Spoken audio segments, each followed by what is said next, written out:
Reciprocating வாக்கர்னு சொல்லுவோம். So reciprocating வாக்கர்னால் என்னென்னா உங்களுக்கு ஃபுல்லாக வாக்கரை தூக்கி நடக்க வேண்டாம். ஸோ இங்கே ஒரு நாப் இருக்கும். இந்த நாப்பை எடுத்து இங்கே வச்சிங்கன்னா நீங்கள் நார்மல் வாக்கராக யூஸ் பண்ணிக்கலாம். 2 பக்கமும் இந்த நாப் இருக்கும். இந்த நாப்பர் இங்கே வச்சுட்டிங்கன்னா நீங்கள் நார்மல் வாக்கராக யூஸ் பண்ணலாம். நார்மல் வாக்கர்னால் என்னென்னா இந்த மாதிரி யூஸ் பண்ணலாம்.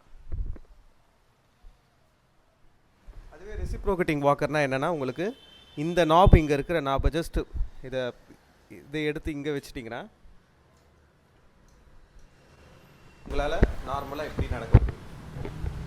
உங்களுக்கு தூக்கி வைக்க தேவையில்லை. ஸோ ஜஸ்ட் ஸ்டெப் பை ஸ்டெப்பாக போகலாம். அண்ட் தென் இது வந்து பார்த்திங்கன்னா உங்களுக்கு லைட் வெயிட் வரும், ஃபோல்டபுளும் பண்ண முடியும். இந்த வாக்கரோட ப்ரைஸ் வந்து பார்த்திங்கன்னா இந்த பேசிக் வாக்கரோட ப்ரைஸ் வந்து பார்த்திங்கன்னா 800 வரும். அந்த இந்த அலுமினியம் வாக்கரோட ப்ரைஸ் வந்து பார்த்திங்கன்னா 1600 ரேஞ்சில் வரும்.